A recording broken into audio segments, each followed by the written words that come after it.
few things to note about the product category attribute. You can submit either the whole string, the entire thing. Make sure you have spaces between those carets, by the way. Same with product type. If you don't, it'll mess up. It won't work. So you can either submit that whole string or just the unique number ID.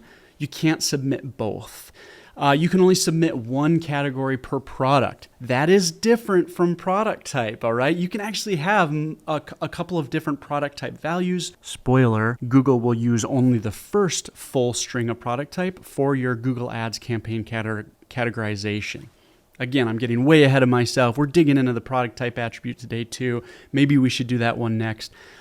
But that's just a little spoiler on the product type. That's not the case with Google Product Category. You can only have one category per product, and then use the most specific category possible. And again, sometimes it's an absolute shoot show in terms of like what that is. Just do your best, all right? Do your best to find the most specific category. For bundles, if you're not sure which category for bundles, you want to use the one that best matches the main product in the bundle, all right? So I think Google gives the example if you have like a camera bundle. My wife, photographer in Billings, she's a phenomenal photographer. If she wants to buy a bundle, like she wants to buy this Canon, she's a Canon girl. If she wants to buy this Canon body with this lens, and maybe it comes with whatever, like a remote trigger and all that stuff, then you would categorize it within the digital cameras product category, taxonomy, thing, value, whatever. So that's what you do with bundles. Another tip, software subscriptions becoming increasingly normalized. I'm seeing this more. We actually just had a client who was a software client where we helped them get ramped up into Google Shopping. It was really kind of fun. You want to use the ID 313. All right, so 313, that's the one that communicates to Google what to expect here, that this is a software subscription. So just know that. That's the one to use if you do software subscriptions. All right, final fact then, if you haven't changed your categories in a while, you want to do so. And I mean a while, like over a decade, all right? So, but maybe you have a store and it's an older store and you've had it running a while and you've never updated your product categories.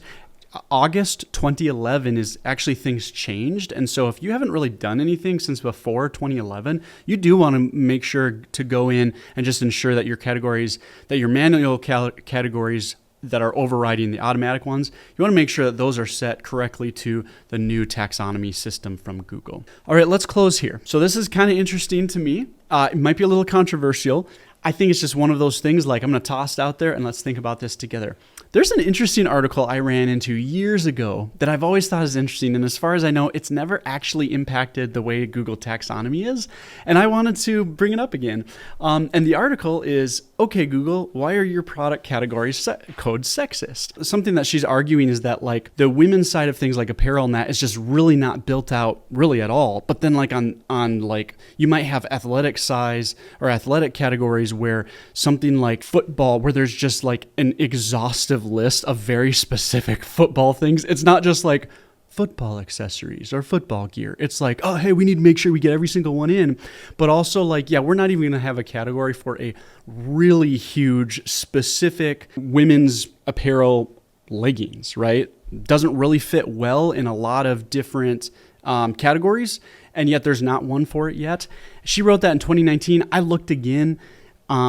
It's still not there. So in Google categories. And so if you're thinking, okay, well, all right, well, Google missed that one. Let me show you this. She calls this out. This is hilarious. She's like, but yet they made sure to make petticoats a category, like petticoats. So leggings, not a category.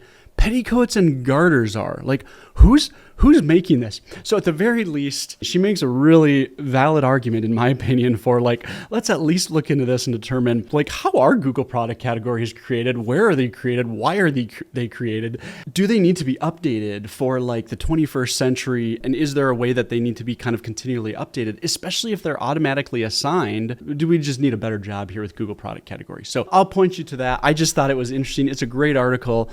Just gets us thinking about some of these things, even how are our own biases worked into systems that we create and that sort of thing. That is just worth us considering. Thanks so much for watching. Hopefully as a parent, I kind of geek out in this stuff. I love like attributes. We'll have more specific videos on attributes in the future. We'll have how-tos.